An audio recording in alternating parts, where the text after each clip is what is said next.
Good day, everyone, and welcome back to another episode of the IELTS Plus English podcast. And today's subject is something we can all talk about: films and cinema. Now, I just said to you this is a very universal subject. It's one that's loved by all, films and cinema. But actually, I'm not a huge fan of films and cinema. I don't go to the theatre. I rarely watch movies at home, but I think we can all say something on this, from our childhood or a movie we sometimes watch. So I think this is one of the better topics. However, I think this is a good opportunity to talk about something I brought up last episode, which is lying. Now, I do not condone lying on the whole, in society, but one of the tips I give my students, and I wanted to say more about this today, one of the tips I give my students is just have the ability to lie. I don't mean just get used to lying all the time and say whatever you want, because that can put you in a bit of difficulty, potentially, when you're giving these answers. But I certainly think, for example, today's topic, films and cinema, they might ask me, who's your favourite actor? Quite frankly, I don't have one. I don't think I care enough, and there's quite a lot of actors I like to some extent. But if I give that answer, perhaps for a part 2, it could be quite difficult to develop. It's quite difficult to develop, I don't have a favourite actor. So definitely, if I took the exam, I would lie and I would say, my favourite actor is Brad Pitt. And I talk about Brad Pitt. It's not true, but it's easy to answer. What's your favourite movie? Again, I don't have a favourite movie, but I would lie and I would talk about Lord of the Rings. I love Lord of the Rings, but it's not my favourite. So I have far too many movies that I enjoy to some extent, but I would pick one and say it's my favourite. So I wanted to elaborate because it could be a bit of a confusing or controversial message to tell you lie, but have that as a backup and practice being able to twist the truth or just make up stories. It's a very effective strategy or ability to have in the exam.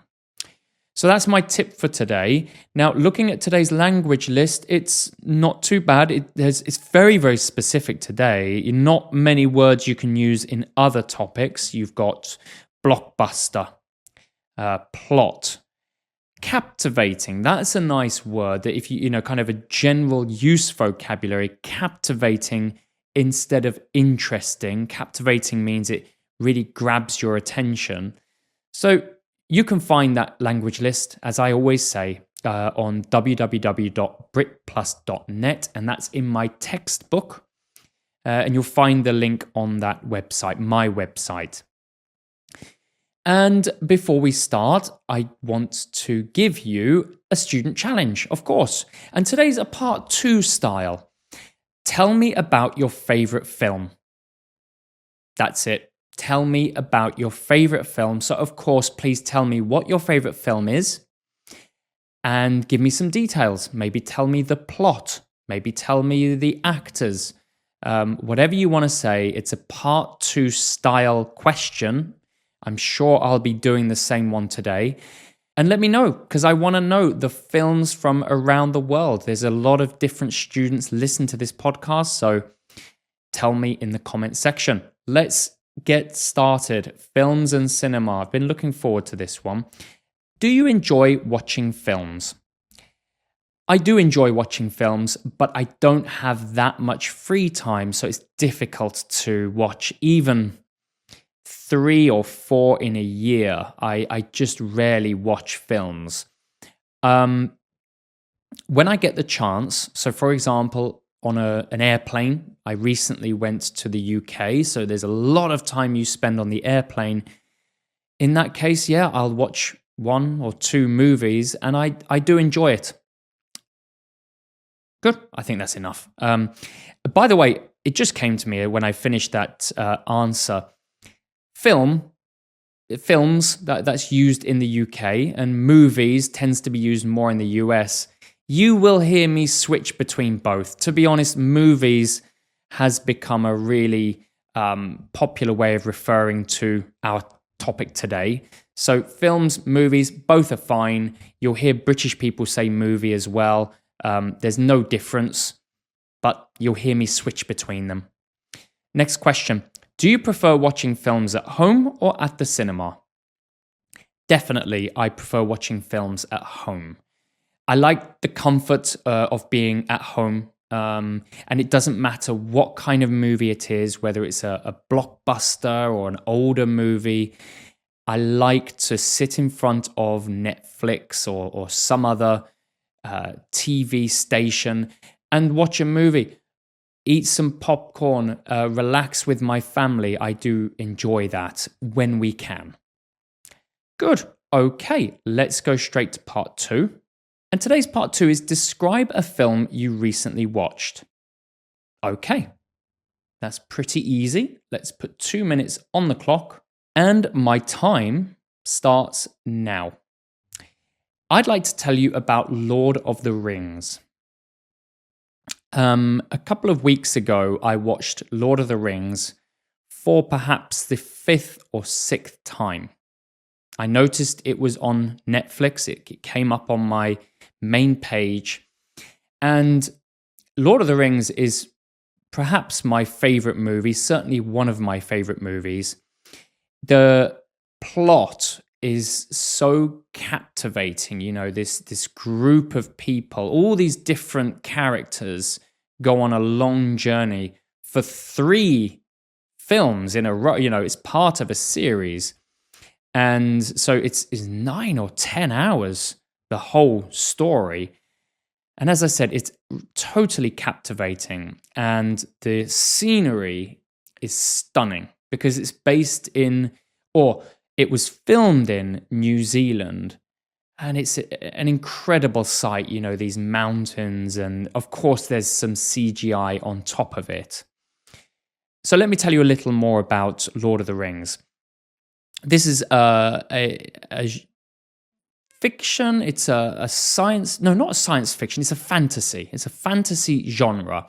And it's about this character, Frodo, who takes a ring and he has to get it into a Mount Doom, which is a volcano. But it's got such a nice balance of, you know, action and fantasy, magic, and a heartwarming tale of this group of friends, especially the 2 best friends and their journey through difficulty. I think this is a really proven story type, you know, the hero's journey. And this is a classic case. Of course, it does come from a book originally, which I have read, but the movie... Okay, there you go. I will finish my sentence there because I was going to use a key vocabulary. I was going to say the movie does a great job of depicting the story told in the book. So it's originally made in a book, but the movie depicts that story very well. In fact, I'd almost say the movie's better than the book, but a lot of people would disagree with me. Great movie if you haven't watched it. One of my favorites for sure. Good. Okay, let's go to part 3s. Why do you think some people prefer foreign films over films made in their own country? I'm not sure. I think that there could be a number of reasons. Perhaps one reason would be an interest in the culture of that country. I know in Korea there are people, I have friends who enjoy Chinese movies, you know, period dramas from China. So they're interested in Chinese history and culture. So that's one reason that people like films from other countries. Another reason could be just the budget can be higher. So you take somewhere like Korea, where I live, definitely Hollywood movies will have a higher budget, so some Koreans might enjoy a Marvel movie more than a movie that they have in their own country because of the budget and the high-level actors and CGI. Good, okay. Next question. What makes a film successful in your opinion? Firstly, I think there's a number of factors, again, as I said in the previous answer, but the storyline has to be captivating. The characters have to be diverse and believable. I sometimes think that the marketing has to be good, the marketing for the movie, because there are a number of very good and popular films, successful films, that don't become as successful as they could do because the marketing isn't there and they don't get enough people watching that film. So I think there's such a combination of factors that go together to make a really successful film. Just to give you a bit of insight, because you're probably, I don't know, but I feel like I just keep switching between film and movie, and you're probably thinking, Jack, why don't you pick one? Why don't you just use film? As a British person, you probably should be using film. I have lived in Korea for 15 years, and there are just some words that are the mainstream words rather than the British. So in this case, movie, and it's crept into my vocabulary. So I think, honestly, to communicate effectively in Korea, I probably use movie more. And now you're listening to me flipping between film and movie. So that's why you will hear that mix. Anyway, part 3, last question. How has the film industry changed over the last few decades? Probably the major change has been CGI. And because of CGI technology, right? Because of technology, certain genres like fantasy and science fiction have been able to depict more than they could in the past. They've been able to do more, make more vast landscapes, create more interesting characters with the CGI. You know, I think of Lord of the Rings and Gollum. That would have been very difficult to do 20 or 30 years ago perhaps. But now you can make these interesting characters where the actor does the movement, but they don't actually appear in the movie. So that, as with most things, technology has made the biggest difference. Excellent. That's everything I have for you today. I did find that a little difficult as someone who's not a massive film and cinema fan.